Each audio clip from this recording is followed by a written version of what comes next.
Walt Disney Production Company, a presumed child-friendly company. Well, false. Walt Disney was a racist and anti-Semitic company owner. Growing up in the early 1900s, he was taught that being anti-Semitic and racist was alright. Most of the time, people in that time were racist and anti-Semitic, but were told that was okay. Then again, the majority of people in that time didn't have as much power as Walt Disney did. Walt had the power to essentially change lives through movies. Now, I apologize for this, but I'm about to tear apart all your happy childhood memories involving Disney. First off, a classic. Released in 1941, Dumbo. Wow. The animators didn't even try to cover up the fact that these men are slaves. Their faces are not shown. That is a subconscious sign that the animators don't think they're real people. Maybe it was an aesthetic choice on whether or not to show their faces, but there is nearly no doubt that these men are slaves. They even sing things such as, "We work all day, we work all night, we never learn to read or write," and "When other folks have gone to bed, we slave until we're almost dead." How much more blunt can Disney be about this? The Jim Crow law in Disney movies. Not even closely related, right? Wrong. You know those crows in Dumbo? Well, the head crow was named Jim Crow. In basic terms, the Jim Crow law is a law about segregation in the United States. In the scene where we see the crows, Timothy Mouse and Jim Crow have dialogue. Jim Crow says to Timothy Mouse, "Hey there, brother rat." And Timothy Mouse says, "I ain't your brother, and I ain't no rat, see?" Treating him as a lesser equal. A less popular movie by far, Song of the South, is inevitably racist. Released in 1947, racism was still okay. Though never released on DVD or VHS, many people in North America have found a way to see it.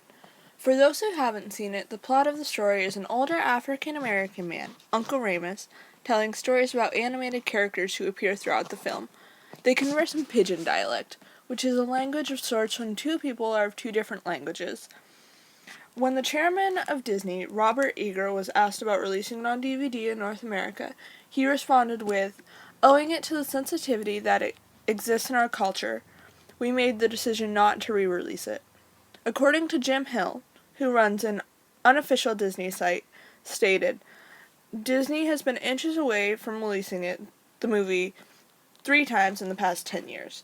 Disney has released racially sensitive movies before, but have cut most of the risky parts. With Song of the South, though, you can't cut racial stereotypes out of Song of the South without cutting the whole movie." Maybe the problem is them keeping Song of the South out of circulation. Because of them keeping it under wraps, there are rumors and people saying that Song of the South is supposed to be a white supremacist movie, a passive way of showing Walt's racism. Peter Pan never wanted to grow up, but he did indeed want to know what makes a red man red.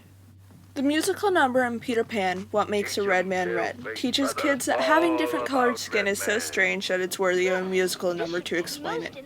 The slur engine is mentioned multiple times, and the song states that they say how and ugh constantly, which is clearly not true. Oh, and I forgot to mention, he calls him Paleface multiple times. Next we move on to a classic, Lady and the Tramp from 1955.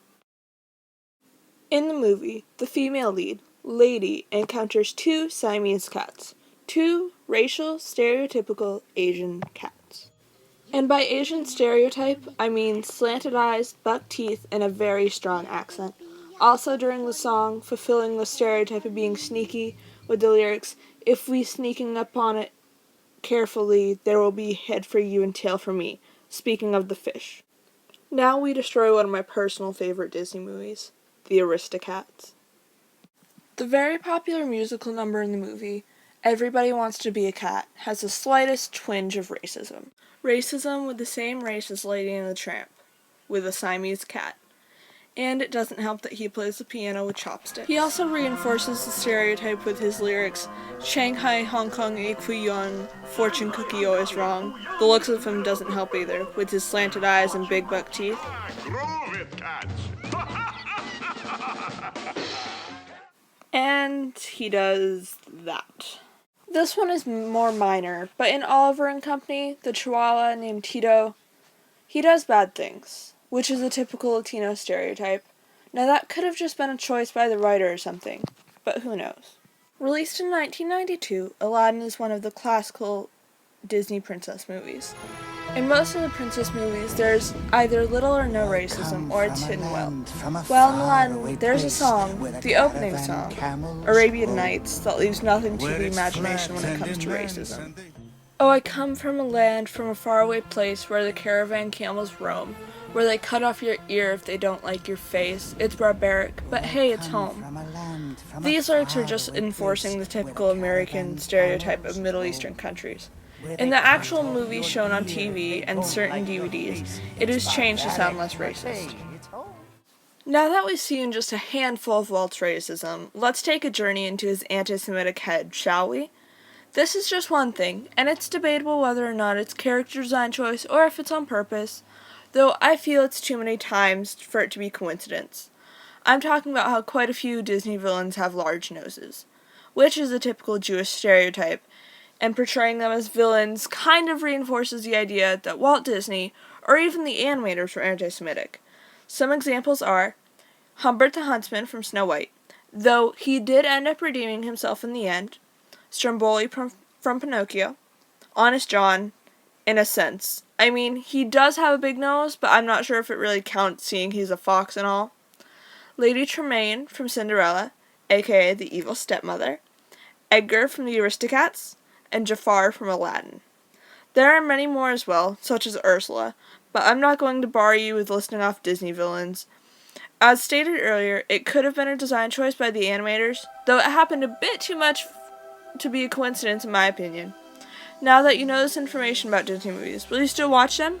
Of course you will, because they're Disney. I'm sorry for ruining them, but it needed to be said and known.